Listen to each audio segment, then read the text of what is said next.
street. Then he and Bigelow approached the house. The ground crunched under their boots. Large black ants crossed the earth in an irregular line, come out in the deepening twilight. The copper sky had purpled in the west as the darkness chased the sun. The house was quiet. The air was still in the way it can only be still when it floats in the emptiness of the desert.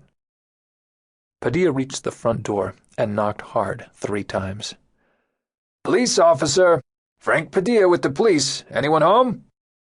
Padilla leaned close to the screen, trying to peer inside, but it was too dark to see anything. "Police!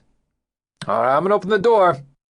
Padilla drew his flashlight, trying to recall how many times he had tapped on doors and windows all hours of the night, usually checking on old people someone feared had passed away, and twice they had, but only twice. "Officers here! Coming inside! Knock, knock!"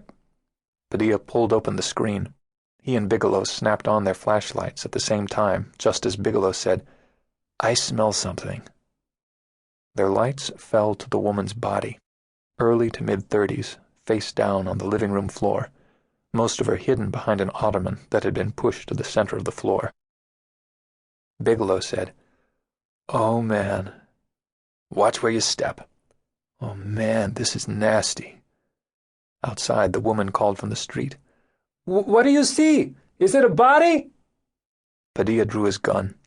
His heart was suddenly so loud he had difficulty hearing. He felt sick to his stomach and scared that Bigelow was going to shoot him. He was more afraid of Bigelow than the murderer.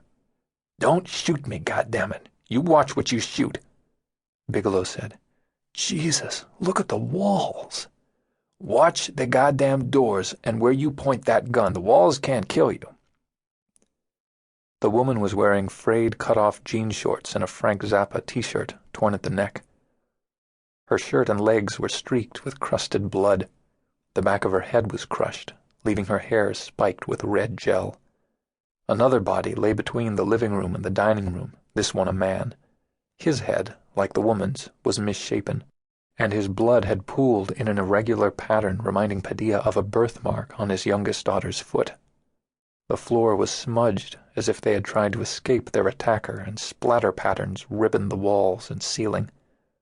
The weapon used to kill these people rose and fell many times, the blood it picked up splashing the walls. The smell of voided bowels was strong. Padilla waved his pistol toward the hall leading to the bedrooms, then toward the kitchen. "I'll clear the kitchen. You wait here watching the hall, and then we'll do the rooms back there together." "I ain't moving."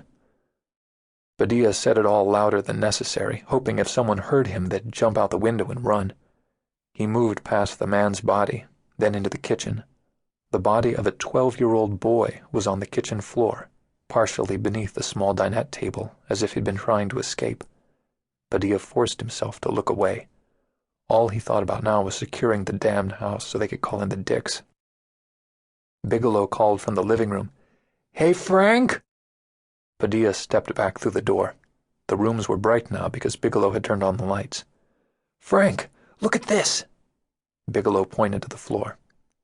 In the light, Padilla saw little hourglass smears pressed into the carpet, tiny shapes that Padilla studied until he realized they were footprints. These footprints circled the bodies, tracking from the woman to the man, then into the kitchen, and out again, around and around each body. The prints led into the hall toward the bedrooms.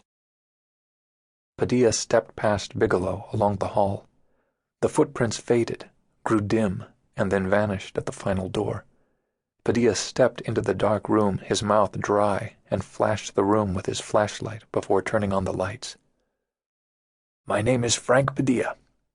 I am a policeman. I'm here to help." The little girl sat on the floor at the foot of her bed with her back to the wall. She held a soiled pillowcase to her nose as she sucked her index finger. Padilla would always remember that. She sucked the index finger, not the thumb. She stared straight ahead, her mouth working as she sucked. Dried blood crusted her feet. She could not have been more than 4 years old. "Honey?" Bigelow came up behind him, stepping past to see the girl. "Jesus, you want me to call?" "We need an ambulance and social services and the..."